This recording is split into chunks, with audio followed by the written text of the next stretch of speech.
மாம்சத்தினால் நடத்தப்படுகிற பதறுவீர்கள், பதட்டம் இருக்கும், ஸ்ட்ரெஸ் இருக்கும், பீஸ் இருக்காது. துரிதமா செய்யணுங்கிற வேகம் இருக்கும், ஆனா நிதானம் இருக்காது. ஆவியினால் நடத்தப்படுகிறீங்கன்னா டோட்டல் பீஸ் இருக்கும், சாட்டிஸ்பாக்சன் இருக்கும்.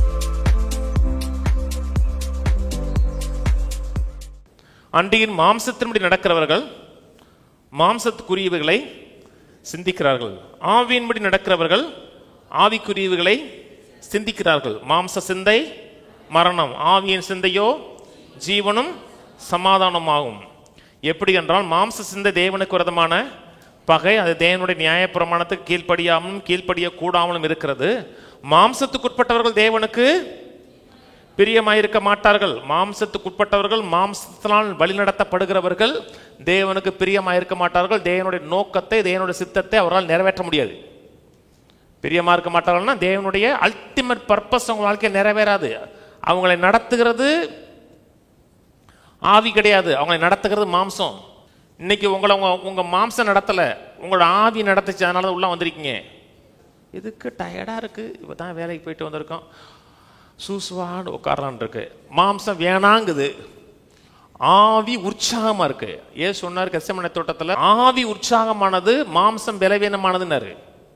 உங்களோட ஆத்துமா போகலான்னு சொல்லும், மாம்சம் சொல்லும் வேணாமே வீட்டில் உட்காந்து பார்ப்போமேன்னு சொல்லும்.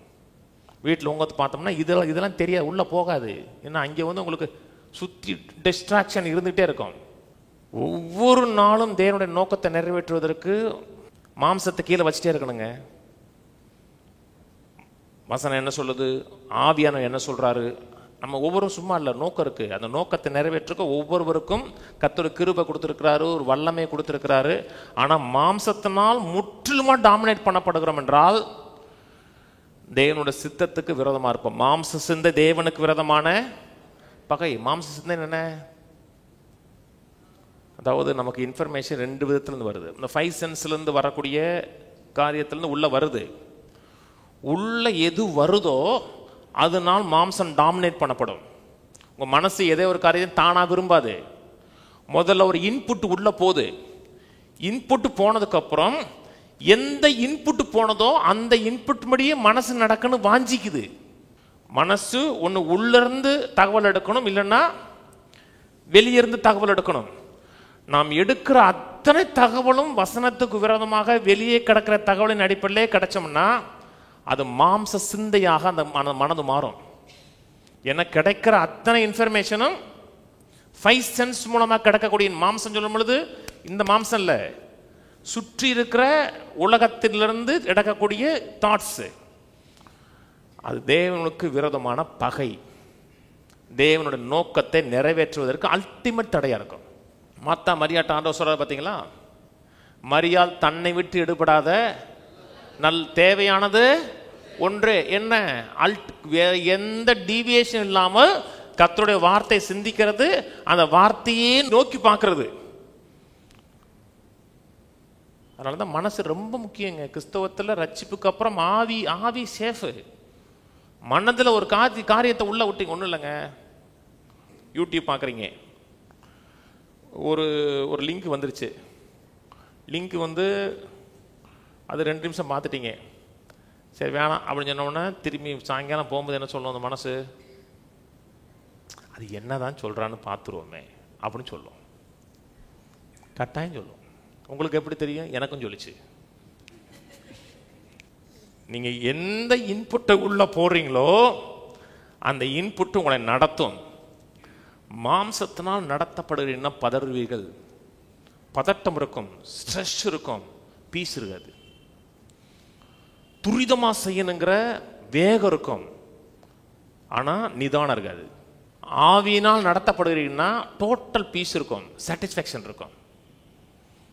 நம்ம பேர் பதறி செய்யறாங்க தெரியுமா? ஏன்னா அது ஆவியில் நடத்தப்படலை, மாம்சத்தில் நடத்தப்படுகிறாங்க. துரிதமா செய்யணும்னு ஏவப்படுகிறார்கள்.